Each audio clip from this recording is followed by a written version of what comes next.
Corps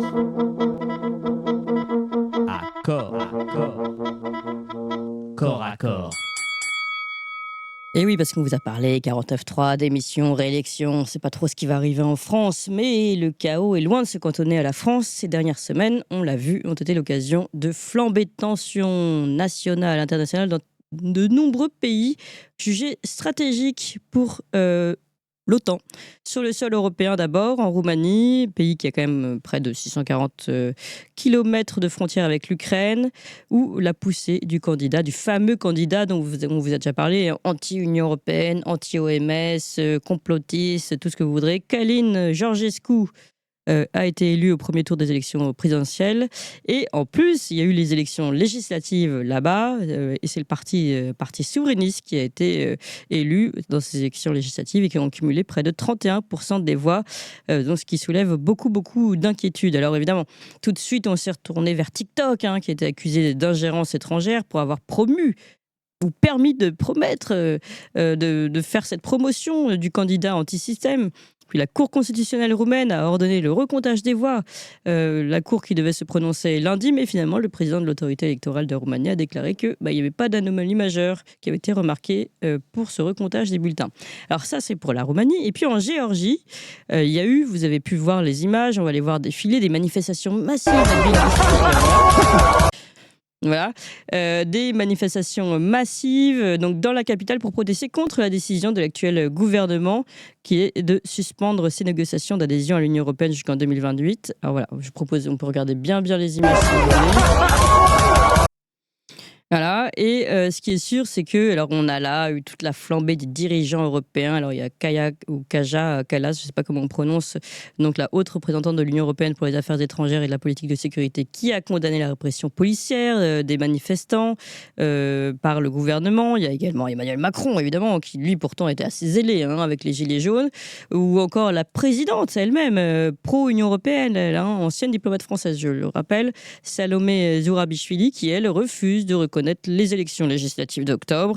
D'ailleurs, elle a même annoncé que, alors que son mandat présidentiel est censé s'arrêter le 14 décembre dernier, elle a déclaré que tant qu'il n'y aura pas de nouvelles élections et un Parlement qui élira de nouveau un président selon des nouvelles règles, mon mandat se poursuivra. Voilà. Donc elle a annoncé qu'elle allait continuer d'être présidente en toute antidémocratie. Elle a également annoncé la création d'un conseil national composé de partis d'opposition et de représentants de la société civile qui assurera la stabilité de ce pays. Tout ça donc pour se débarrasser d'un gouvernement qui lui déplaît.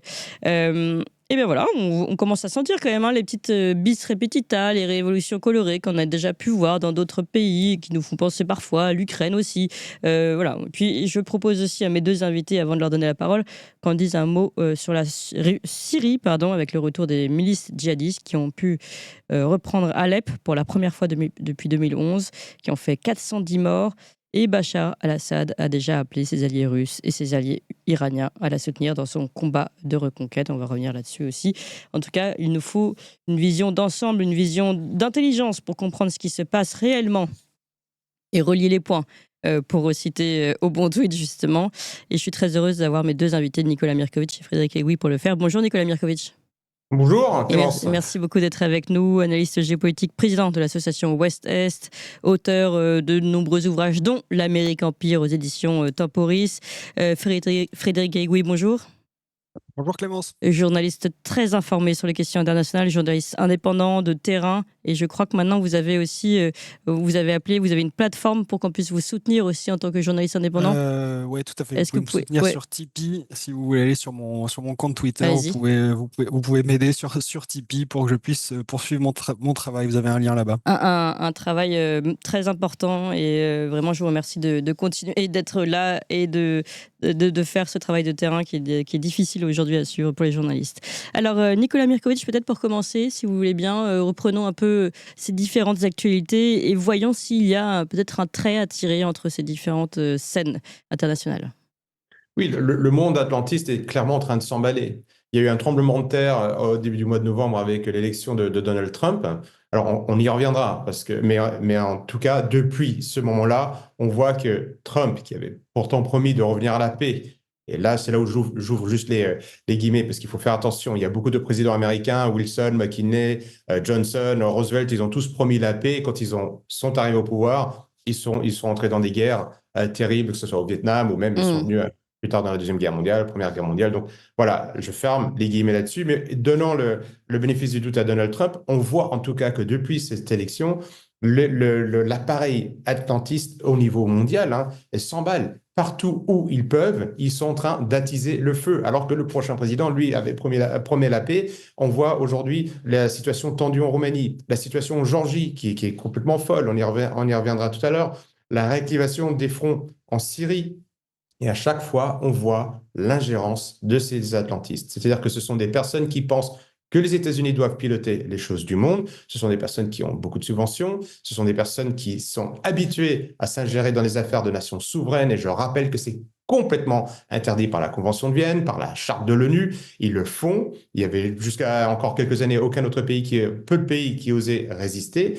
Et ils continuent cette méthode. Qu'est-ce que cela veut dire? C'est qu'aujourd'hui, officiellement, des membres de l'Union européenne encouragent des Géorgiens, par exemple, à se soulever contre leur propre gouvernement qui a été élu démocratiquement par les autres Géorgiens. On voit la même ingérence en Roumanie, où aujourd'hui, voilà, il n'y a pas encore de tentative de révolution de couleur, mais on va voir ce qui va se passer lors du deuxième tour de ces élections présidentielles. Eh bien, on voit de nouveau ces mêmes agents d'influence américains, européens, qui traitent les Roumains, enfin qui les dénigrent et qui disent attention, le candidat qui arrive, c'est un candidat pro-Poutine, mais il n'y a aucun discours de ce président. C'est pas parce qu'il a dit qu'il apprécie Poutine au moment qu'il est candidat pro-Poutine. Et je pense que lui, c'est ce qu'il dit, c'est que lui veut répondre aux aspirations des Roumains qui sont dans l'Union européenne, qui sont dans l'OTAN et qui pourtant ne voient pas le bonheur qu'on leur avait promis à la chute du communisme.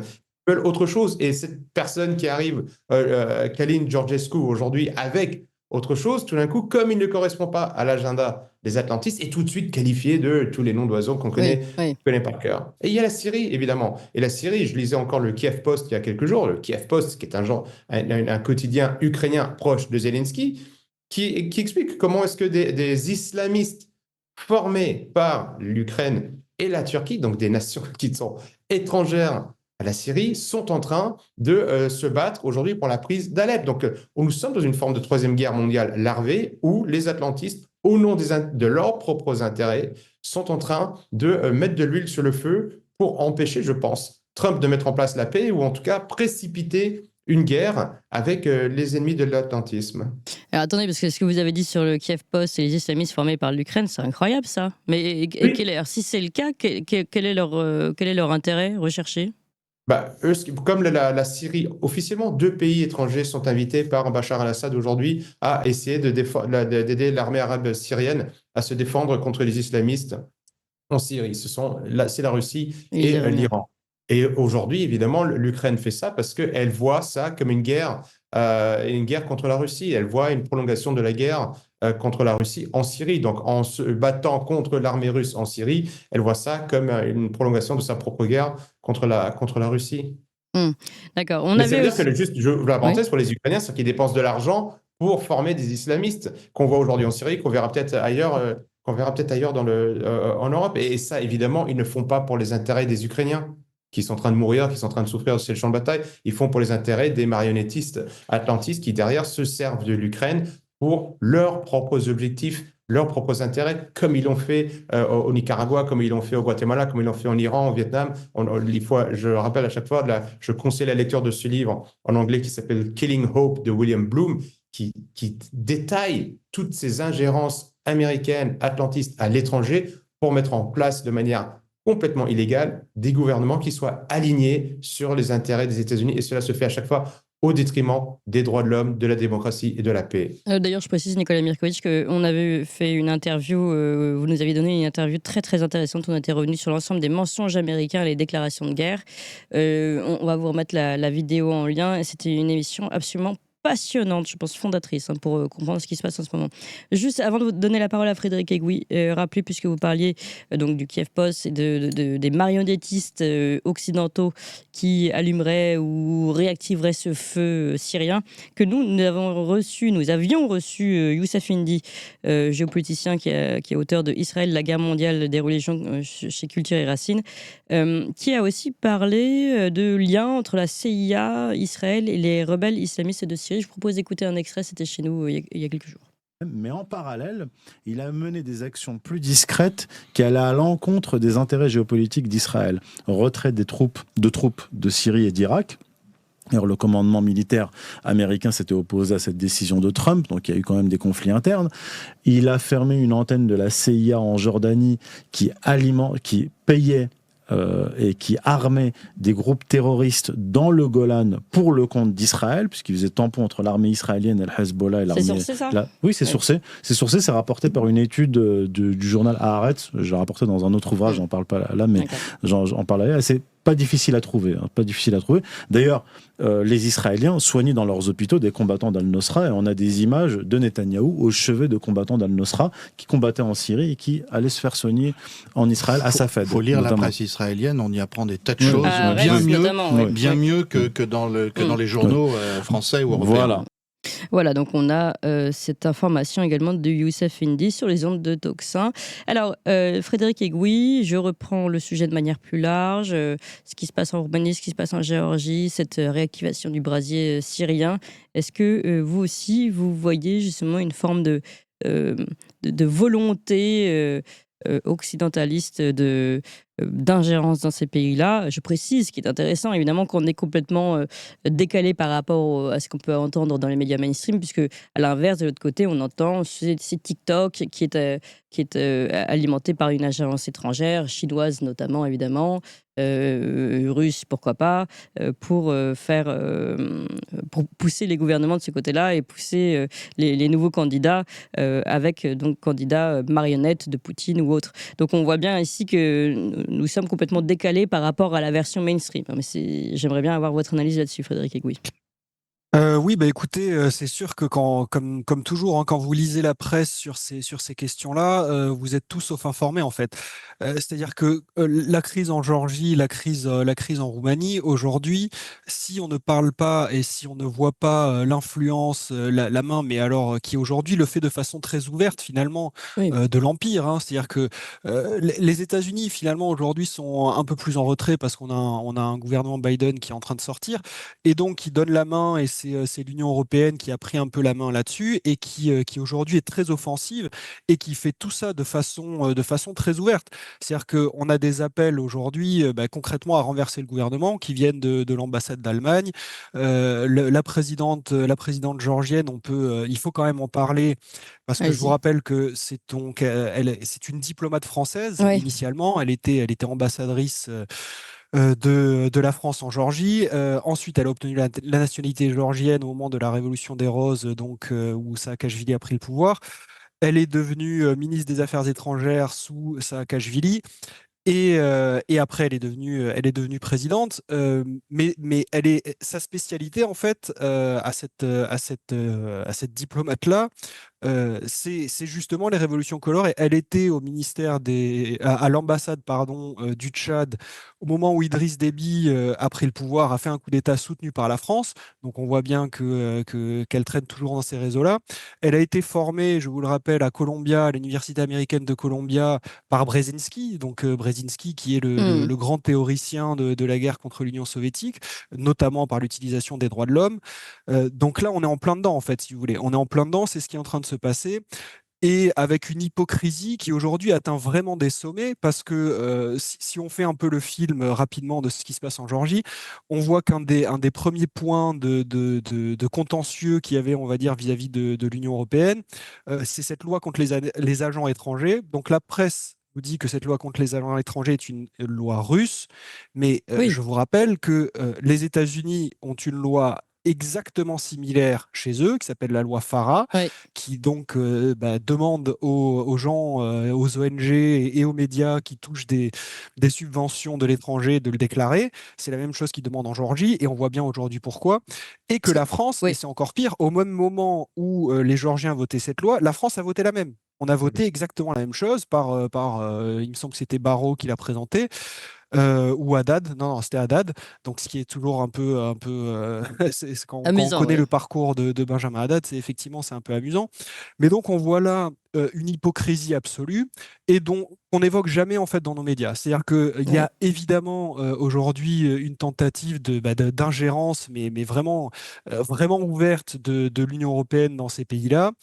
Et on n'en parle pas. Et quand vous lisez la presse, vous voyez simplement une espèce on vous vend ça en fait comme un mouvement populaire qui serait en plus majoritaire dans le pays, ce qui n'est évidemment pas le cas parce que comme M. Mirkovic l'a rappelé, évidemment il y a eu des élections qui ont eu lieu et qui ont donné le résultat qui est vraiment sans appel en faveur du rêve géorgien. Rêve géorgien qui, par ailleurs, est vendu comme un parti pro-russe, mais ce qui n'est pas le cas. C'est-à-dire qu'à la base, ils sont pour l'intégration à l'Union européenne. Aujourd'hui, simplement, vu ce qui est en train de se passer, ils prennent un peu de recul, mais enfin, on ne peut pas leur en vouloir, si vous voulez. Donc oui, on est toujours dans cette hypocrisie, dans ce double standard absolu. Mais aujourd'hui, on passe un cap la situation, particulièrement en Géorgie, je suis d'accord avec M. Mirkovic, en Roumanie, ce n'est pas encore le cas, mais particulièrement en Géorgie, on est vraiment dans exactement ce qui s'est passé à Maïdan, en fait. C'est vraiment la même logique, le même niveau opérationnel, si vous voulez. Alors justement, dans le scénario, on a même remarqué, Valentin Schirmer, qui travaille avec moi, a remarqué que la présidente Zurabishvili, on a pu la voir en train de distribuer que ce soit des gâteaux ou en tout cas du pain ou je ne sais quoi à la population qui manifestait de manière tout à fait spontanée, n'est-ce pas, contre ce gouvernement. Et évidemment, là, c'est pareil, ça fait penser vraiment à la scène Victoria Nuland, distribution de petits pains aux manifestants. Enfin, c'est vrai que dans le scénario, on voit vraiment les choses se répéter. Oui, et il y a eu l'arrestation hier d'un citoyen britannique qui essayait de pénétrer dans le Parlement géorgien. Le parti au pouvoir, le Rêve géorgien, l'a qualifié d'ex-militaire qui concrètement essayait de fomenter la révolution. Donc, si vous voulez, on a vraiment tous les éléments sont là, et avec encore une fois le principal, qui est donc la doctrine Brzezinski, qu'ils sont en train d'appliquer, et qui est de dire, voilà, les élections sont illégitimes, le parti au pouvoir est illégitime, et qui essaie, eux, de se légitimer. Vous l'avez très bien dit avec une présidente qui aujourd'hui, dans un grand élan démocratique, a dit qu'elle poursuivrait son mandat quoi qu'il arrive. Enfin, c'est absolument fantastique. Et on va voir comment ça se passe parce que le Rêve géorgien a dit nous on va tenir des élections, donc on verra bien, mais on se doute bien qu'on va avoir un peu de la même manière de ce qu'on essayait de faire finalement avec Maduro, c'est-à-dire on ne va pas reconnaître les nouvelles autorités. Et on est en train de créer un vrai foyer.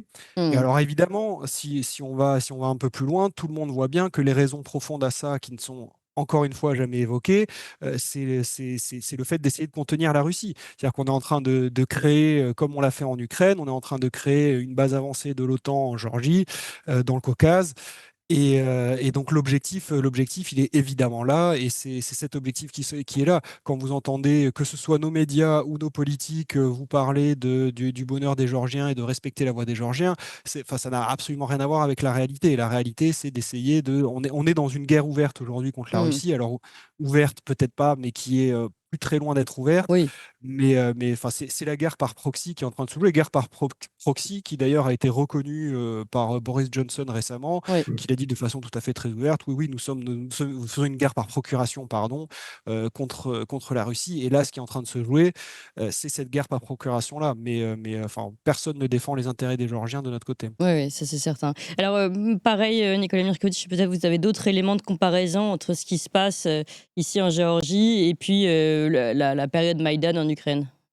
C'est exactement comme vient de le dire M. Egui, la même méthode. C'est ce qui est impressionnant, c'est la léthargie de ces grands ensembles, la léthargie impériale qui, au XXIe siècle, n'arrive pas à renouveler ses plans d'action. Donc, on pense qu'en envoyant des ministres sur place, en utilisant les médias pour dire que c'est un pays despotique, c'est un pays, alors que c'est un pays qui a été toujours très proche de l'Union européenne et qui veut intégrer l'Union européenne, qui a juste demandé de faire une pause dans son intégration de l'Union européenne. On pense qu'en distribuant des petits pains, qu'en faisant des manifestations avec des canons à eau, on va manipuler les masses. Mais ça ne marche plus. Aujourd'hui, nous avons accès à toutes ces informations. Et cette méthodologie atlantiste... Enfin, nous n'avons pas toujours accès d'ailleurs, mais bon, oui. On peut avoir alors, on y a accès. accès. Alors après, il y a la volonté d'y aller, d'aller chercher, mais juste vraiment le fait de prendre sur soi pour se dire, écoutez, il y a un moment, je crois plus qu'on me dit dans les médias dominants. Il y a quelque chose qui cloche parce que ce même scénario manichéen avec les gentils d'un côté et les méchants de l'autre, ça ne marche plus. On aimerait que de plus en plus de personnes aillent sur les réseaux sociaux ou sur Internet pour récupérer de la bonne information, mais je pense qu'on est quand même dans la bonne direction. C'est manuel. Et là où je dis qu'il faut faire attention, c'est que comment s'est terminé l'Euromaidan? Par une guerre civile, avec des Ukrainiens qui se sont tués entre eux, de 2014 jusqu'à 2022, et même encore aujourd'hui. Est-ce que c'est ce scénario qu'on va voir à Tbilissi? Alors, je rappelle juste que les manifestations qu'on voit sont essentiellement dans la capitale, donc c'est un peu les Géorgiens les plus aisés qui sont dans la rue en ce moment, mais dans le reste du pays, il n'y a pas des manifestations monstres, il n'y a pas d'éléments visibles contre le gouvernement en place, qui a été, je le rappelle, élu démocratiquement. Mais quelle va être la prochaine étape des atlantistes? Et je pense qu'ils sont prêts à aller jusque-là. Est-ce qu'on va voir des snipers qui sortent de n'importe où, qui vont commencer à tirer sur la foule? On va accuser tout de suite le gouvernement de Irakli Kobakidze, et puis on va se rendre compte dans 1 an, 2 ans, oups, on s'est trompé. Tout compte fait, c'était pas la police géorgienne qui tirait sur la foule, c'était des snipers étrangers, c'était des snipers qui étaient financés, payés par les atlantistes, comme on l'a vu sur le Maïdan par la suite.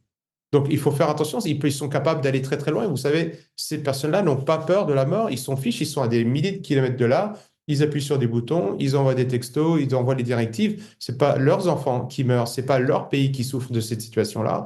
Et ce qu'on voit aujourd'hui est assez préoccupant parce qu'on voit qu'ils sont prêts à aller très loin pour faire tomber de nouveau un gouvernement élu démocratiquement. Alors, on l'a dit, Donald Trump, malgré tout, doit prendre le pouvoir bientôt. Est-ce que l'arrivée de Donald Trump pourra permettre de mettre un coup d'arrêt à cette propagation de l'OTAN et cette multiplication des scènes de conflit? Frédéric Egui. Écoutez, c'est une bonne question. Moi, je crois que ce que je vois, donc on verra.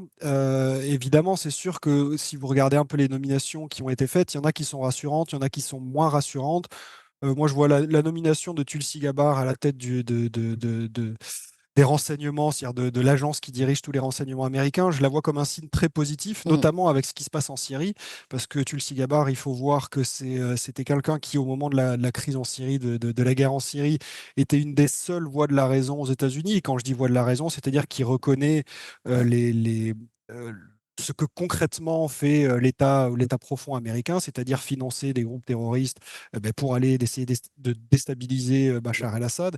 Et donc ça, elle osait le dire. Tulsi Gabbard le disait. Ah oui, d'accord, incroyable. Oui, ça elle osait le dire. Donc qu'elle soit nommée à ce poste. Enfin, alors encore une fois, il faut que sa nomination soit confirmée par le Sénat. Ouais. Par les Sénats, donc rien n'est fait et on peut se douter qu'il y aura des coups fourrés un peu à droite à gauche. Mais donc ça, écoutez, ça peut être vu comme un signe positif. Mais alors vous parliez de la Syrie tout à l'heure, notamment du retrait des États-Unis de Donald Trump de la Syrie, certes, mais ce retrait n'est pas total non plus parce qu'ils ont gardé un tout petit contingent qui met la main de façon complètement à l'encontre du droit international sur des champs pétrolifères là-bas. Et ils ont gardé le contrôle de ça. Et Donald Trump s'en vantait, il disait, oui, écoutez, nous là-bas, voilà, on a le pétrole et on continue à garder le pétrole. Donc, on verra, encore une fois, effectivement, on peut espérer le mieux. Ce qui est sûr, c'est que ce ne sera pas pire que si ça avait été Kamala Harris qui est élue, ça c'est évident. Maintenant, il faut être il faut faire très attention à ce qui va se passer. On a vu la sortie de Donald Trump sur le dollar et sur les BRICS. On voit bien qu'il y aura donc Donald Trump qui a dit qu'il s'opposait frontalement aux BRICS. Il a fait un message sur Twitter pour dire, écoutez, voilà, non, moi je veux pas que les BRICS se séparent du dollar. On connaît l'importance du dollar dans la place qu'a le dollar dans l'empire américain. Et donc alors je vais pas refaire toute l'histoire, mais donc les BRICS sont en train de se dédollariser, essayer de faire leurs échanges en monnaie locale. Et Donald Trump s'oppose à cette démarche-là et dit non, mais moi je veux que tous les pays continuent à utiliser le dollar. Logique. Et ce qui a des conséquences, qui a beaucoup de conséquences, si vous voulez. Mm. Donc il faudra voir. Écoutez, pour l'instant, de toute façon, on a encore 1 mois et demi à tenir. Et voilà, si vous nous invitez aujourd'hui, c'est qu'on voit bien qu'il y a une accélération de l'administration sortante qui va essayer de toute façon de pourrir toutes les situations où qu'elles soient, que ce soit en Ukraine, que ce soit en Géorgie, que ce soit en Roumanie, que ce soit en Moldavie, que ce soit en Syrie maintenant, où là, ils ont quand même des succès notables. Donc écoutez, on verra. Juste, Frédéric Egouis, je crois que j'ai posé la question à Nicolas Mirkovic, mais pas à vous. Pour vous, il y a clairement la main, parce que c'est quand même grave de dire une chose pareille, la main américaine derrière ces nouvelles attaques syriennes djihadistes? En tout cas, écoutez, il y a la main turque, ça c'est absolument évident. Et puis après, si vous voulez, le financement de ces groupes terroristes, là encore une fois, et comme vous avez passé un extrait de Youssef Indy qui connaît beaucoup mieux la situation que quiconque là-dessus, il est évident qu'il y a des financements qui viennent des États-Unis. Mais c'est d'ailleurs Hillary Clinton qui s'en félicitait devant le Congrès il y a quelques années, il y a peut-être 20 ans de ça. Alors, c'était pas sur la Syrie en l'occurrence, c'était au Pakistan, mais où ils reconnaissaient encore une fois leur modus operandi. Ils disaient oui, ben voilà, les gens qu'on a financés là-bas, aujourd'hui, potentiellement peuvent se retourner contre nous, mais on était très contents de les financer parce qu'on faisait la guerre à l'Union soviétique, etc., etc. Ils font toujours la même chose, ils font la même chose en Syrie. Quand vous voyez sur la Syrie, je vous rappellerai les photos de John McCain avec al-Baghdadi, etc. Enfin, c'est pas un secret, en fait, si vous voulez. C'est pas un secret. Les liens qui sont entretenus entre diverses agences de renseignement et les groupes terroristes là-bas sont pas un secret. C'est la guerre que mène. La façon dont l'Empire mène sa guerre, elle est comme ça. Simplement, on n'en parle pas. Nous, on avait Fabius, je vous le rappelle encore une fois, Fabius qui disait qu'Al-Nusra faisait du bon boulot. Donc Al-Nusra, ils sont toujours là-bas. Et on ne peut pas dire que ce soit des rebelles modérés, Al-Nusra. Ah oui, c'est vrai qu'on avait cette étiquette de rebelles modérés qui d'ailleurs, en fonction du pays où ils étaient, passaient de modérés à islamistes dangereux. Donc ça, c'était intéressant aussi à suivre. Allez, dernière question, parce que c'est pareil, il y a un changement quand même de paradigme. On voit bien que Viktor Orban prend du galon avec l'élection de Donald Trump, puisqu'il est le contact pour Donald Trump en Europe. Est-ce que ça peut finalement aussi appuyer ce renversement ou cette évolution en tout cas d'une Europe de l'Est un peu plus sûre d'elle-même, un peu plus souveraine et qui pourrait imposer un peu plus sa loi, sa vision des choses plus souverainiste que le côté de l'Europe de l'Ouest. Donc derrière Viktor Orban, pourquoi pas d'abord la Roumanie, puis le gouvernement géorgien. Alors qu'en pensez-vous, Nicolas Mirkovic, puis Frédéric Egouis? Ce qui est certain, c'est que l'Europe de l'Est n'est plus du tout alignée sur les valeurs, entre guillemets, d'Europe de l'Ouest. Il y a un rejet, et même la Pologne, qui est un pays extrêmement atlantiste, qui est peut-être le premier pays serviteur des États-Unis en Europe aujourd'hui, ne se retrouve pas sur toute la campagne wokisme, cancel culture, réécriture de l'histoire des États-Unis. Les pays de l'Est, les Slaves et les Hongrois, qui sont pas des Slaves, eux veulent retrouver des valeurs un peu traditionnelles, ne se retrouvent pas. Donc je pense qu'ils voient dans l'Union européenne un espace économique parce que du coup ils peuvent faire fleurir leurs entreprises et qu'ils veulent la prospérité par le commerce, par le doux commerce. Mais clairement, il se passe quelque chose dans les pays de l'Est. Il y a ce rejet. Et je pense que le fait que en Roumanie, en Moldavie, dans les autres pays de l'Est, en Serbie même, qui n'est pas dans l'Union européenne, on voit ce rejet de ces, entre guillemets, valeurs. C'est quelque chose qui doit être pris en compte.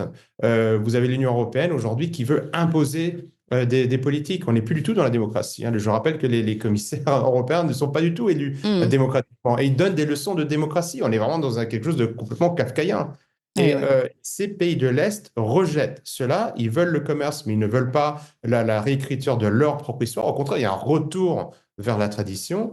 Et ça, c'est quelque chose sur lequel Donald Trump peut s'appuyer. Il ne va pas abandonner l'Europe. L'Europe, c'est un marché de quasiment 400 millions d'habitants. Ça va être un marché important pour les économies, pour les industries américaines. Pour autant, s'il est malin, il verra sur qui s'appuie en Europe. Est-ce qu'il va s'appuyer sur Bruxelles, qui n'a pas arrêté de le dénoncer, de le critiquer et qui est aux antipodes de ce que lui veut d'un point de vue, on va dire, sociétale, ou alors est-ce qu'il va s'appuyer sur des nouveaux responsables des pays de l'Est qui ont du dynamisme, ils sont des souverainistes, qui cherchent le bien commun, qui cherchent le bien pour leur propre pays, ou alors est-ce qu'il va s'appuyer sur les atlantistes qui sont des cosmopolites mondialistes et qui étaient les alliés de ses ennemis jusqu'à présent? Je pense que c'est un choix que Trump et son administration va faire. Donc, on va voir, ça va être pareil. On va voir ce qu'il va faire concrètement sur le terrain. La réalité, c'est que les pays de l'Est et l'Est de l'Europe et l'Ouest de l'Europe ne sont pas du tout alignés sur des sujets qui sont majeurs. Quand le peuple européen, quand ces différents peuples se rendent aux urnes et qui s'expriment, on voit la crispation, la tension, la violence et la haine qui émane de Bruxelles et qui ne veut à tout prix pas laisser les peuples s'exprimer et revenir à des projets traditionnels qui contrecarrent évidemment le projet atlantiste, mondialiste et qui se sont échinés à mettre en place depuis ces dernières générations. Remarque qu'on verra les prochaines élections en France, celles qui risquent de tomber, et on va voir vers où ça se dirige aussi. Alors, Frédéric Egouy, même question. Est-ce que cette force qui vient aussi du nouveau statut de Viktor Orban peut changer les choses pour ces pays d'Europe de l'Est ? Ouais, alors c'est une excellente question et effectivement ça c'est un peu peut-être la petite touche d'optimisme qu'on va mettre ce matin. Effectivement, Orban est parti à Tbilissi féliciter le rêve géorgien, c'est-à-dire qu'il s'est placé complètement en porte-à-faux par rapport à ce que font les Européens et c'est très important parce que le discours des Européens, c'est donc de dire qu'effectivement ces élections ne sont pas légitimes, le gouvernement n'est pas légitime et vous avez un dirigeant majeur et vous l'avez tout à fait souligné qui va prendre beaucoup plus d'importance encore demain parce que c'est un allié de Trump, un allié proche de Trump. Trump a d'ailleurs nommé un des proches d'Orban dans son administration, Sébastien Gorka. Donc, si vous voulez, le fait que de la même manière qu'il l'avait fait vis-à-vis de l'Ukraine et vis-à-vis de la position de l'Union européenne sur l'Ukraine, le fait qu'Orban se déplace à Tbilissi, c'est vraiment une épine dans le pied du narratif européen qui essaie de faire son changement de régime. Donc ça, c'est très important. Et on peut quand même souligner, une fois n'est pas coutume, qu'on a un eurodéputé français qui fait le boulot sur cette question-là, qui est Thierry Mariani. Alors moi, les étiquettes politiques, je m'en fous complètement en fait, mais Thierry Mariani connaît la question et sur cette question-là, dit les choses en fait. Et donc, une fois n'est pas coutume, soulignons-le. Vous avez raison. C'est très bien. C'est assez rare pour devoir être souligné. C'est extrêmement rare. Donc effectivement, peut-être que là-dessus, il y aura quelque chose à faire, il y aura quelque chose à jouer. En tout cas, c'est sûr que le vent nouveau que font souffler un peu les Viktor Orban, les Robert Fico dans l'Union européenne et dans les instances de l'Union européenne est absolument essentiel. Et en tout cas, c'est sûr que ça va être un gros grain de sable dans la machine européenne parce qu'ils ne pourront pas avancer leur récit comme ils veulent si vous avez ces dirigeants-là qui les en empêchent en fait. Donc ça c'est très bien. Autre soutien d'ailleurs qui pourra appuyer ce vent nouveau qu'a reçu Călin Georgescu, le candidat à la présidentielle roumain, eh bien c'est Robert Kennedy Jr. parce qu'ils sont proches et même amis. Enfin, ils se connaissent depuis longtemps. Donc en effet, ça peut vraiment renverser la balance. Merci beaucoup à tous les deux. Nicolas Mirkovic, analyste géopolitique, président de l'association Ouest-Est et auteur notamment, Bienvenue au Kosovo, Le chaos ukrainien et dernièrement L'Amérique Empire aux éditions Temporis. Frédéric Egouy, journaliste indépendant. Nous avons mis déjà la plateforme pour vous soutenir. On la remet immédiatement. Comme ça, chers amis, vous avez félicité Frédéric Egouy pendant toute cette conversation. N'hésitez pas à l'aider, puisque le journalisme, eh bien, ce n'est pas gratuit. On ne cesse de vous le répéter. D'ailleurs, vous pouvez toujours soutenir Tocsin, vous le savez. Également, toxin-media.fr. Et ensuite, vous allez sur Soutien. Merci infiniment à tous les deux.